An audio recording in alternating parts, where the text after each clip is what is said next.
li ñuy wax lu ñuy dund tey jii peut-être yéen seen régime yéen ñu ko teg.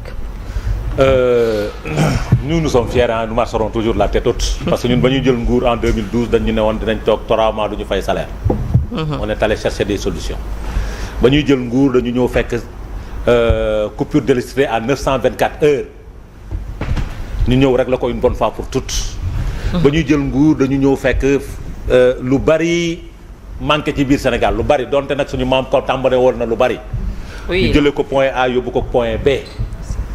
te boolew ñu ci woon nag wax ju bari boolew ñu ci woon naxtu boolew ñu ci woon leneen boolew ñu ci woon wax ju bari dañ ne sénégalais dañ ñoo fal yónni ñi te yàkkamtiwuñu ñun dañu war a am lu ñu leen tegal seen biir loxo qu'est-ce qu'il y a lieu de faire ba ñu defee audit finance publique ba pare ba xam situation bi dañ ne naka la ñuy utee pexe tooguñu naan les marges de manœuvre sont quasi inexistantes tooguñu naan le Sénégal est au 52e sous-sol tooguñu wax leelu dañu dem trouver outil ji pexe régler sukkandiku nag sur la coopération internationale entre le Sénégal et les autres pays yi nga xam ne dañ ko am muy tradition nag yi nga xam ne dafa am dañ ko installé ñu dem régler problème mu Sénégal en 12 ans ñu def fi loo xamante ni en 60 ans beaucoup de présidents se sont précédés te defuñu ko ci biir réew mi en termes d'investissement infrastructurel c'est important structurant donc ñu am ay mbir yoo xamante ni yu bari def nañ ko ci biir Sénégal ba tey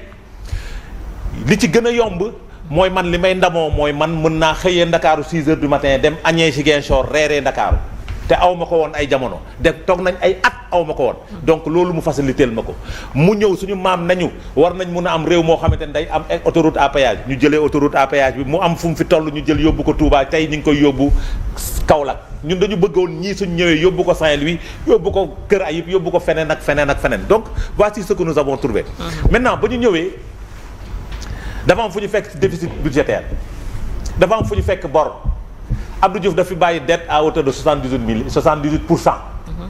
Contrairement ak li muy wax moom il a parlé de 51% Ousmane Sonko dans sa communication la dette laissée ici nu mu tuddati 78% la Abdou Diouf laa wax je parle de Abdou Diouf. du PIB la fi bàyyi. j'ai dit 78% du PIB la fi bàyyi il a parlé de 51% du PIB.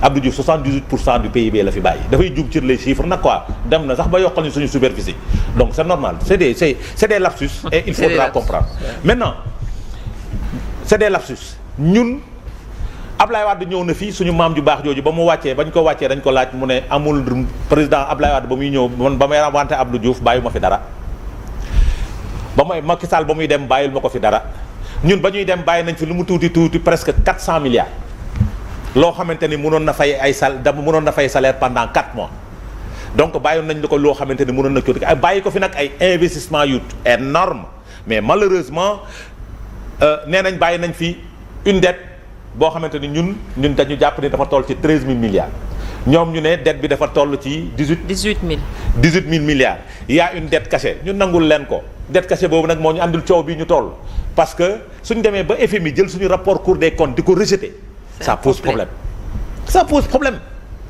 parce que suñu institution bi ñu gënoon respecté Sénégal muy Cour des comptes musul def rapport nit ñi di ci débattre. FMI a rejeté le rapport. FMI dafa rejeté rapport. d'accord su ñëwee nga wan ko ne que rejeté wu ko. j'ai dit. ci information yi ñu jot bokk. di ñu lire non déglu rek dem na déglu rek dama ne le FMI rapport Cour des comptes bi ci li ñu lire ñun. li nga xam ne jot na déglu rek.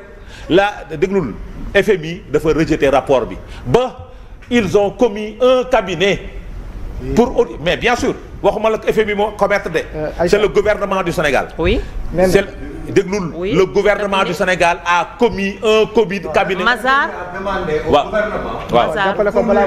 chiffre clairement parce que chiffre yu leer amul déglul chiffre yu leer yooyu fan la toll fan la toll ba léegi kan moo ko joxe FMI ñoom ñoo ko war a joxe FMI kan moo ko joxe non FMI il demande non Adama sa ligne baax na déglul le gouvernement mandate le cabinet Mazar très bien pour mu defal ko audit finance publique bi cabinet Ménard nag Mansour Faye moo fa ne kan cabinet lan Mazar boobu Mazar Mansour Faye c'est le frère de c'est un certain Mansour Faye moo fa ne. amul certain da ngay. j'ai dit Mansour Faye moo fa ne je confirme. ban Mansour Faye. j'ai dit Mansour Faye qui a porté le projet de Ousmane Sonko.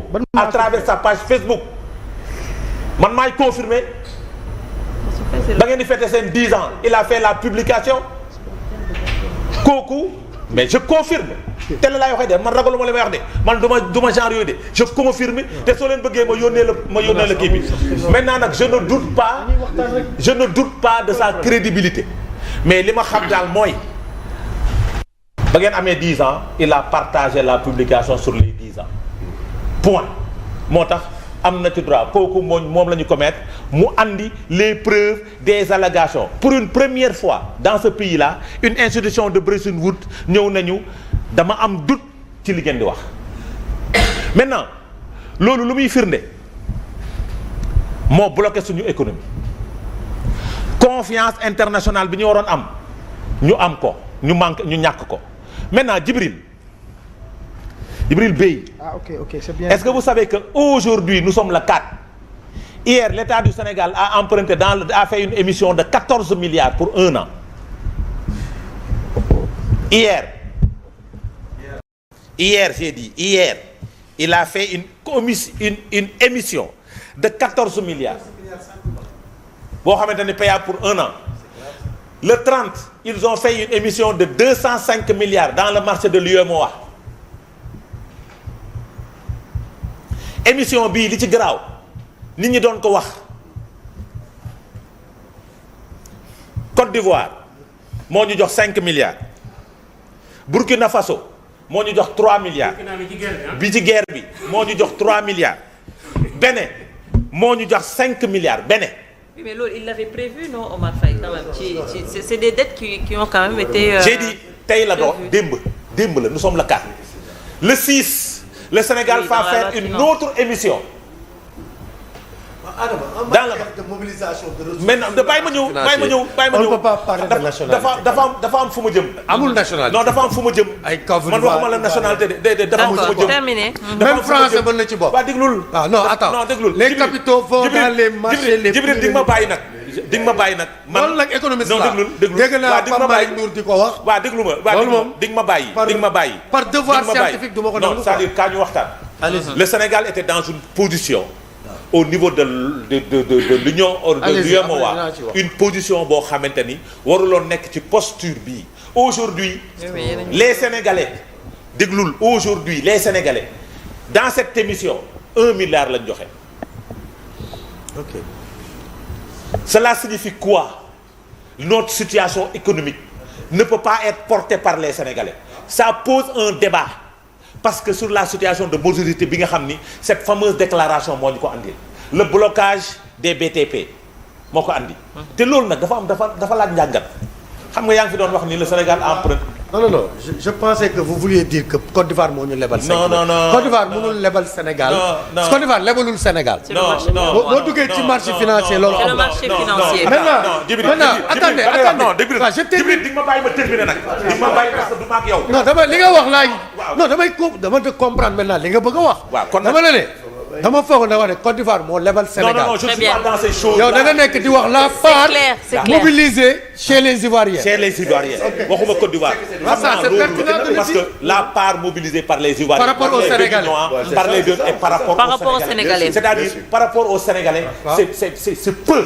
effectivement contrairement aux autres pays. donc dafa am lu moo xamante ni lu muy tekki la soo defee lecture bi par rapport à notre situation économique. et la confiance que les Sénégalais ont par rapport au gouvernement actuel. la morosité économique bi nga am de xam nga la morosité économique la lu ko andi il faut ñu wax côté dee. yaa ngi fi doon wax fii sànq ne en 2 ans ils vont emprunter 10 200 et quelques milliards. waaw wala déet 2 ans. en 2 ans. mais actuellement c'est 5715. mais ma jox la bi gën a daj dëpp gi. le déficit budgétaire en 2 ans sera 4082,5 milliards.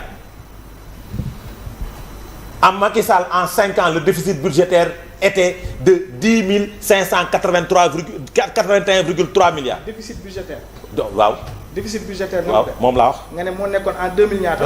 en 5 ans en 5 ans. cette année. en 5 ans donc dafa nag dama bëgg nga déglu ma j'ai j'ai dit 1600 j'ai dit milliards. waaw non ce qui est prévu par la loi de finances rectificative li ma wax dafa leer de 1600 et quelques. j'ai parlé de 2 ans ñaari at laa wax man mais Adama Les- 800 la woon. waaw moom en la 2024 yow 800 la woon. ñun déficit budgétaire 800 c'est dans la loi de finances initiale. initial yow liir nga ko mais 2024 bii laa la wax. loi de finance initiale lii c'est 800 et quelques. c'est 800. Non, c'était la prévision. waaw mais loolu la wax. même Non, la prévision ak waaw man non man foofu laay waxee Non, prévision, c'est pas la réalité. non Très bien. attends Débat la réalité Ah oui. déficit budgétaire en fin d'année Ah oui. 2024 dépassé na 2000 et quelques milliards loolu la bëgg a wax. 2000 et quelques. waaw loolu la bëgg a wax. waaw wala déet soo jëlee 2000 et quelques milliards yi Oui, plus les 1600 prévus Oui. ça touche les 4000 et quelques milliards waaw wala déet c'est ça. 4400. j'ai dit en 2 ans c'est ça qui est prévu déficit réel de 2000 et quelques milliards Oui. 1600 prévu en déficit budgétaire soo defee cumul bi ça fait 4000 et quelques milliards foofu laay waxee 4400. foofu laay waxee ma ne la en 5 Alors que ans Macky Sall. alors en 5 ans cumulé plus la dette cachée c'est 10 500 381,3 Ok. kon nag xam nga lu ñu ci nar a jàngale te déficit boobu dafa am fu mu dugg déficit bi fu mu dugg du ci terre bi ci investissement la. ci investissement yi la dugg ñoom seen déficit ci man la dugg fay bor Fonctionnement. ak fonctionnement. fonctionnement voici la différence entre les deux pouvoirs c'est-à-dire lépp loo xamante ni dafa jëm ci askan bi déficit bi bokk ci lépp loo xamante ni dafa jëm ci ñoom laa wax parce que tamit su nekkee déficit budgétaire bi ci investissement la te demul ci fonctionnement la jëm ak fay bor donc ça veut dire que ce qui les concerne seen doole bopp seen privilège bopp seen nangam sangam bopp on comprend aisément pourquoi ce pays là se passe comme ça man D'accord. terme économique laa wax de économie laa wax de yaa ngi comprendre maintenant Ah, mais il y a des parts où ils ont soutenu les ménages. Hein, non j'ai dit dans la subvention de l'électricité. Non, Adama, il faut. waaw bañuma gis nga Lecture la quoi. bañuma la subvention pour accompagner les ménages ça a toujours existé Mais ça a toujours existé, tout à fait. Nee na il n'est pas factuel. ça Non, Djibril arrêté. ça amul économie. c'est-à-dire bi sax daa tiit. Amul investissement. Grand Djibril sax bi ngay wax dafa tiit. moi je suis moi Adama. Djibril Adama. c'est-à-dire xam nga man su may waxtaan man su may waxtaan li muy wax moom. man su may waxtaan Li muy wax am na solo. man su may waxtaan Allez-y.